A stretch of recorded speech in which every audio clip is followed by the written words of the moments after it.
Por isso que a própria população fala assim, ó, não acredito em político, não acredito em nada que as pessoas vão se corromper. A ideia de que a pessoa vai se corromper no processo, ela é muito brasileira, porque vocês vêm tentando trazer novas ideias e soluções para o Brasil. Então, como é que vocês mapeiam esse cenário? Onde estão os principais problemas? Porque, vamos lá, a gente adoraria receber tudo e resolver tudo. Como cidadão, quero receber todas as soluções e vocês, como formuladores de respostas, querem atacar todos os problemas. Mas tem que fazer a famosa curva ABC, o que é importante, vamos atacar isso. Né? Quais são os principais problemas? Olha, assim, poxa, essa é a pergunta mais importante de todas, sempre. E na verdade as pessoas vão sempre estar buscando a resposta para essa pergunta. Mas existe aquela coisa, até dizem que o Musk trabalha nisso, você achar as perguntas certas é mais importante que achar as respostas, né?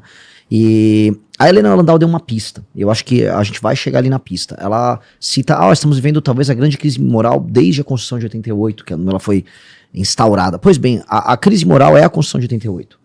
E vou começar nesse ponto, acho que dá pra gente começar com essa provocação. Toda a crise de um povo decorre da crise das suas elites.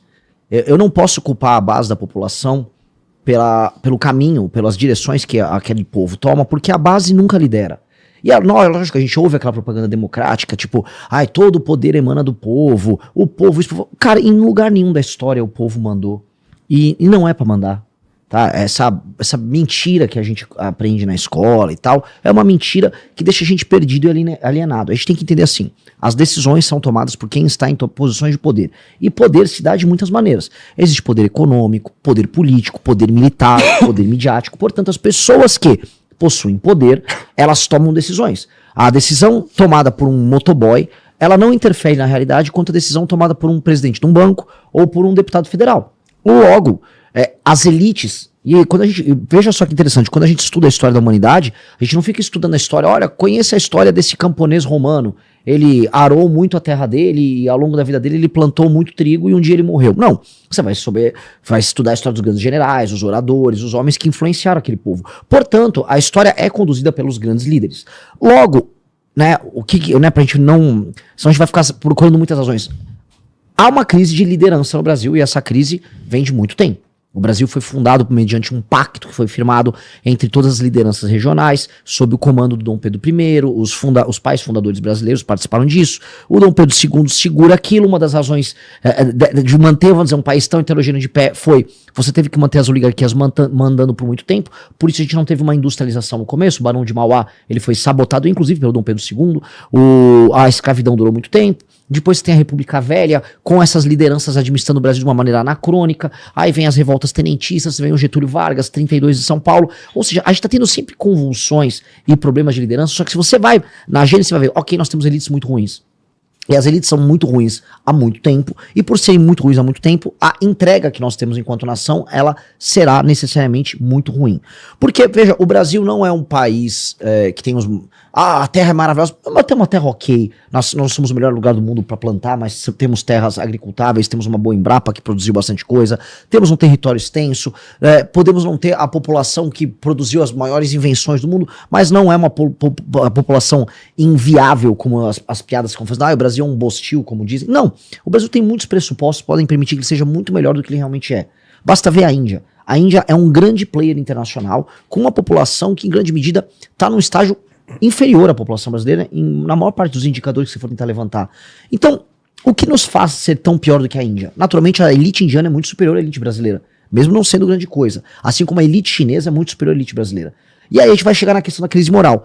As decisões tomadas por essas elites, e a gente tem que estudar essas decisões que foram tomadas, foram todas decisões que levaram à manutenção do status do poder delas, mediante a expropriação do trabalho das classes médias e da criação de um sistema, isso se deu muito quando o PT chegou ao poder, de um sistema de cooptação da base.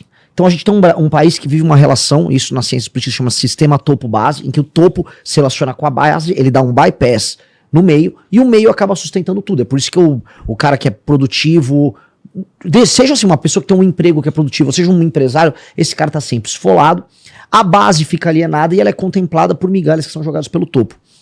Nós precisamos, para corrigir isso, quebrar esse sistema, porque o topo, tá tão seguro com a compra da base e com a manutenção da alienação do meio, que o topo ele começa a expressar seu modo de vida de maneira segura. É por isso que o Alcolumbre ontem tava dançando, enquanto a gente vai descobrindo que os nomeados dele, o Otto Lobo... Otto Lobo, o presidente da CVM. Exato. O Otto Lobo é uma nomeação dele. O Otto Lobo é basicamente um criminoso tocando a Comissão de Valores Imobiliários, vai interferir... E ao mesmo tempo que eles estavam passando o auxílio gás, ou seja, tava fazendo esse mecanismo de... topo base.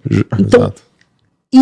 Nós precisamos destruir a relação topo base que nós temos no Brasil, para explicar assim, qual é a minha tese, e nós precisamos substituir a elite. E essa substituição, em alguma medida, será traumática, como toda substituição de elite é.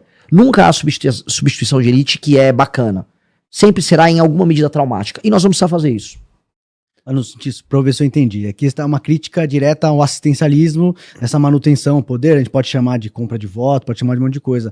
Mas como quebrar isso? Acho que talvez seja um ponto, né? Como que você quebra essa alienação que você coloca? Como fazer isso em doses homeopáticas, na minha leitura. A quebra do assistencialismo? Eu acho que dá... Não, a troca da elite. Sim, o problema... Isso vem, de alguma forma, em algum grau, por ruptura. Fazer em doses homeopáticas me parece algo muito difícil. É difícil. É difícil porque existe uma inércia. O que eu quero dizer, qual é a inércia? Vamos supor que um menino muito idealista que está nos assistindo, ele quer se tornar um juiz, porque ele quer ser um bom juiz. Em algum momento, né, ele tá já no 3º ano dele sendo juiz, aí vem um penduricalho. Ele, não, eu vou recusar. Aí ele quer saber, tá todo mundo roubando. A inércia, o padrão cultural puxa o cara a se tornar o juiz do penduricalho. Assim como um cara que às vezes ganha uma eleição para deputado federal, vai interferir na realidade de uma maneira interessante. Pô, eu vou botar uma assessora gostosa aqui. Pra começar, que no primeiro concurso que ele prestar, pode ser que o prefeito da cidade dele resolva passar um amigo de alguém na frente dele no concurso. Exato. Então, na segunda vez que ele passar, ele já vai ter até um espírito de vingança com o que ele passou na primeira tentativa. Exatamente. A inércia leva a pessoa que vai pro topo a se alterar de maneira negativa. É por isso que a própria população fala assim, não acredito em político, não acredito em nada, que as pessoas vão se corromper. A ideia de que a pessoa vai se corromper no processo, ela é muito brasileira, por quê? Porque como os costumes das pessoas nas posições de elite são corrompidos, você imagina que todo mundo que vai pra lá alterar aquilo vai se corromper, e na verdade vai. A real, a gente já tá há 11 anos nisso, boa parte dos nossos amigos, os amigos se corromperam no mesmo processo. E é sempre pelo mesmo caminho. Pois bem, nós temos que criar instrumentos que alterem o sistema de incentivo que leva a pessoa ao topo, um novo regramento no topo, e aproveitar as falhas que existem nesse próprio mecanismo que a gente vive. Ou seja, a Constituição de 88 ela tá quebrando. Acho que a gente tá desde 2013, aquelas primeiras manifestações, vendo a febre, né? O corpo tá em febre, tá ficando doente e a doença tá cada vez pior. A crise do Banco Master atesta assim, cara, tá com uma metástase. Então, há um espaço nesse corpo moribundo para que você, para salvar o corpo, tome medidas muito grandes. E aí muita gente vai cair nesse processo. Isso já aconteceu antes na história brasileira. Vou dar um exemplo. A República Velha cai com o golpe do Getúlio Vargas. O golpe do Getúlio Vargas, ele em si, foi muito traumático. Assim como havia sido traumática, em grande medida, a queda do Império.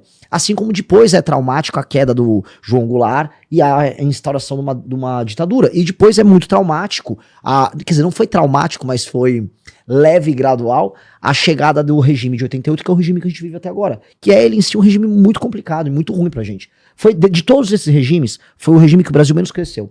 Olha que interessante. O regime do golpe da República Velha, o regime do Vargas, o regime da ditadura militar, em todos o Brasil cresceu e aumentou o seu espaço, sua participação no mundo, economicamente, politicamente. O regime de 88, o democrático, nossa participação, nosso poder perante o mundo diminuiu. Acho que isso diz muito sobre o modelo que a gente vive.